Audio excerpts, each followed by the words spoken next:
Hey everyone, welcome back to this channel. तो आज हम लोग स्टार्ट करने वाले हैं क्लास 11th के बिजनेस स्टडीज चैप्टर नंबर 1 के साथ, जिसका नाम है बिजनेस ट्रेड एंड कॉमर्स।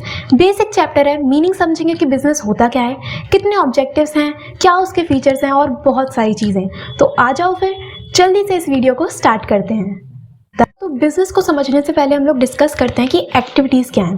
देखो, अब जब हम लोगों ने सब ने इस दुनिया में जन्म ले ही लिया है तो खाली तो बैठेंगे नहीं, कुछ ना कुछ काम तो करेंगे ही। तो दो तरह की एक्टिविटीज़ होती हैं, एक इकोनॉमिक एक्टिविटी और दूसरी non economic activities. Economic activities क्या हैं?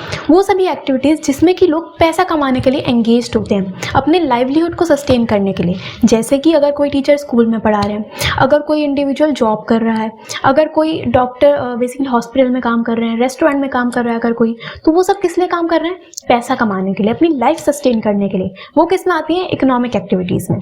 ठीक है।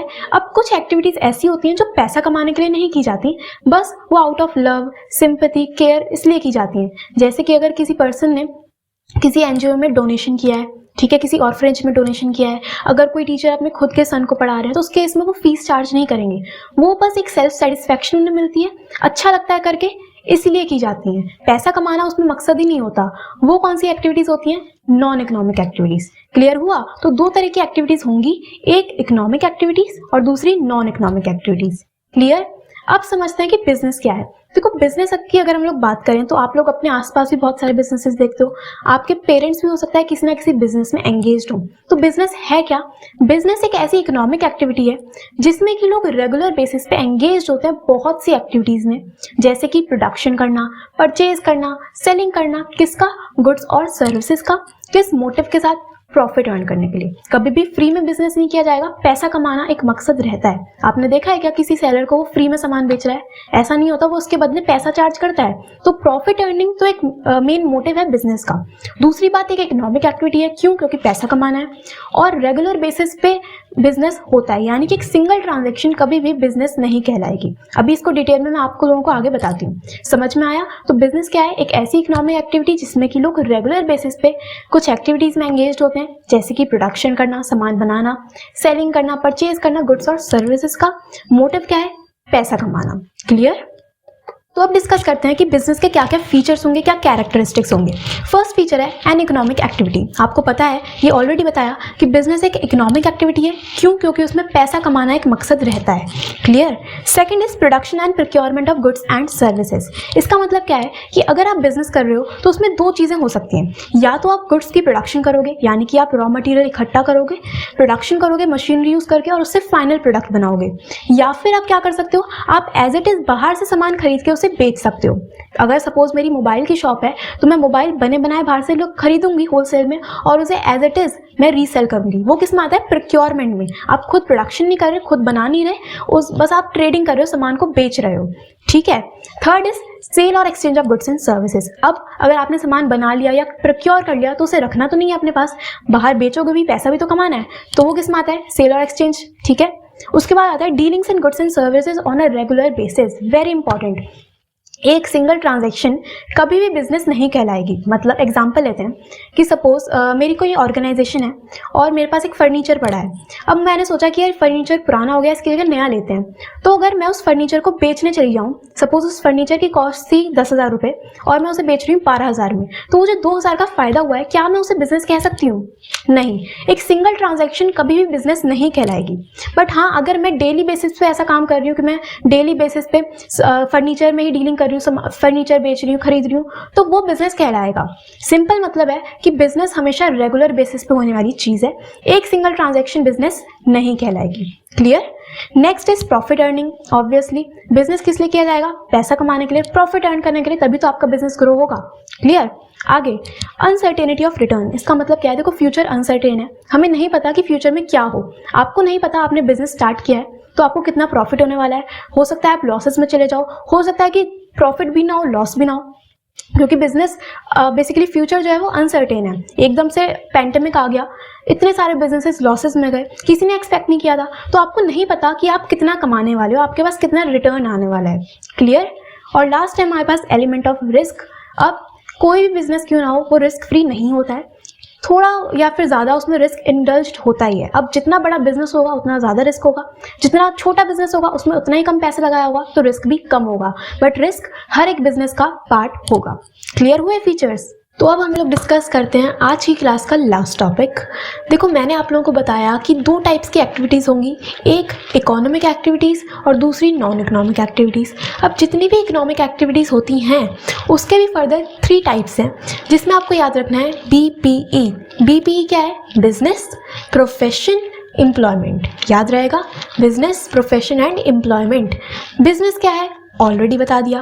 प्रोफेशन की अगर बात करें तो आप सुनते होंगे प्रोफेशनल्स, है ना, जितने भी डॉक्टर्स हैं, लॉयर्स हैं, टीचर्स हैं, आर्किटेक्ट्स, इंजीनियर्स, CA, ये सब कौन है? प्रोफेशनल हैं। क्यों? क्योंकि इनके पास एक पर्टिकुलर फील्ड में नॉलेज है, एक्सपर्टीज़ है, स्किल्स हैं, ट्रेनिंग है, जो कि आपको हर एक इंडिविजुअल में इतनी आसानी से देखने को नहीं मिलती। वो लोग कौन कहलाते हैं? प्रोफेशनल्स। क्लियर? और एम्प्लॉयमेंट की बात करें तो मतलब अगर मैं खुद का बिजनेस ना करके, मैं अपना खुद का काम ना करके किसी बाहर कंपनी में जॉब कर रही हूँ, मैं किसी बैंक में जॉब कर रही हूँ, मैं किसी शॉप पे काम कर रही हूँ, मैं किसी गवर्नमेंट डिपार्टमेंट में काम कर रही हूँ और उसके बदले में मुझे सैलरी या फिर वेजेस मिल रही हैं, वो किस में आता है? एम्प्लॉयमेंट में। क्लियर हुआ? अब इन तीनों में ही हम लोग डिफरेंस समझते हैं, कुछ पॉइंट्स हैं उनके बेसिस पे, तो आ जाओ वो डिस्कस करते हैं। So the first point is mode of establishment. Mode of establishment क्या है कि अगर आपको बिजनेस करना है, प्रोफेशन में जाना है, एम्प्लॉयमेंट करनी है, तो आपको कैसे आप लोग वो चीज़ स्टार्ट कर सकते हो। देखो, बिजनेस में एज सच कोई एज बार नहीं है कि आप इस पर्टिकुलर एज के हो जाओगे तभी बिजनेस स्टार्ट कर सकते हो, ऐसा कुछ नहीं है। आपके पास अगर बेसिक नॉलेज है तो आप स्टार्ट कर सकते हो बिजनेस, और अगर कुछ लीगल फॉर्मेलिटीज़ हैं उन्हें पूरा करके बिजनेस को स्टार्ट किया जा सकता है। प्रोफेशन की बात करें तो उसमें आपको एक प्रोफेशनल बॉडी का मेंबर होना ज़रूरी है, आपके पास एक सर्टिफिकेट ऑफ प्रैक्टिस हो, और एम्प्लॉयमेंट में एक अपॉइंटमेंट लेटर और सर्विस एग्रीमेंट होगा, तो आप अपना जो भी जॉब है उसे स्टार्ट कर सकते हैं। ठीक है। Second point is nature of work, यानी कि अगर आप बिजनेस करना चाहते हो, प्रोफेशन में जाना चाहते हो या फिर एम्प्लॉयमेंट में हो, तो आप वहाँ पे क्या काम करोगे।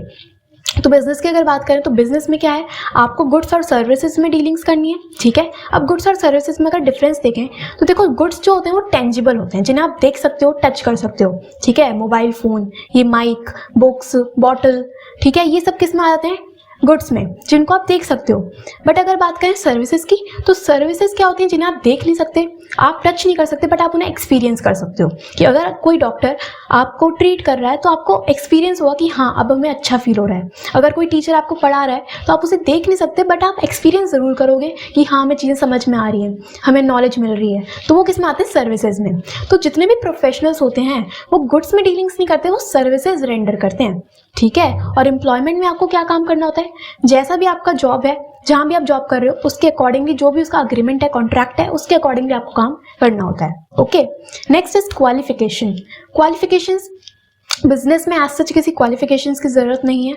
ऐसा कहीं नहीं लिखा कि अगर आपको बिजनेस करना है तो MBA की ज़रूरत होगी, अभी तक ऐसी कोई क्वालिफिकेशंस की नीड नहीं है। प्रोफेशन की बात करें तो इसमें हाई लेवल ऑफ क्वालिफिकेशंस की ज़रूरत है। आपको एक पर्टिकुलर फील्ड में डिग्री होनी आपके पास ज़रूरी है, आपके पास नॉलेज होगी तभी आप प्रोफेशनल बन पाओगे। और एम्प्लॉयमेंट में क्या क्वालिफिकेशंस की ज़रूरत होगी? जैसा भी ट्रेनिंग और क्वालिफिकेशंस आपके एम्प्लॉयर प्रोवाइड कराएंगे उसके accordingly. Okay. Next point is reward और रिटर्न। अब अगर आप बिजनेस कर रहे हो, प्रोफेशन में हो, और या फिर आप कहीं जॉब कर रहे हो, तो उसमें आपको क्या रिटर्न मिलेगा? बिजनेस में प्रॉफिट मिलता है, अगर आप सामान बेच रहे हो, सर्विसेज ऑफर कर रहे हो, तो वहाँ से आपको प्रॉफिट जनरेट होता है। प्रोफेशन में मिलती है प्रोफेशनल फीस। आप देखते हो डॉक्टर्स क्या चार्ज करते हैं आपसे? फीस। स्कूल्स आपसे फीस मांगते हैं। ओके। और एम्प्लॉयमेंट में सैलरी या फिर वेजेस। ठीक है। Next point is capital investment. अब बिजनेस में आपको अगर बिजनेस स्टार्ट करना है तो पैसा तो लगाना पड़ेगा। वो डिपेंड करता है किस टाइप का बिजनेस है, कितना बड़ा बिजनेस है। जितना बड़ा बिजनेस होगा उतना ही आपको कैपिटल इन्वेस्ट करना होगा, जितना छोटा बिजनेस होगा उतना कम कैपिटल इन्वेस्टमेंट होगा।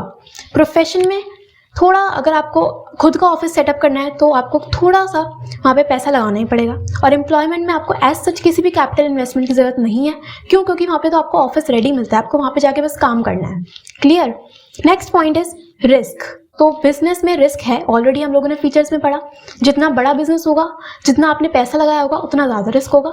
जितना छोटा बिजनेस होगा उतना ही कम रिस्क होगा। ठीक है। प्रोफेशन में होता है, थोड़ा रिस्क होता है, और एम्प्लॉयमेंट में एज सच कोई रिस्क नहीं है। आपको फिक्स जो भी आपकी सैलरी या वेजेस है वो मिलती है अगर आपने काम किया है तो।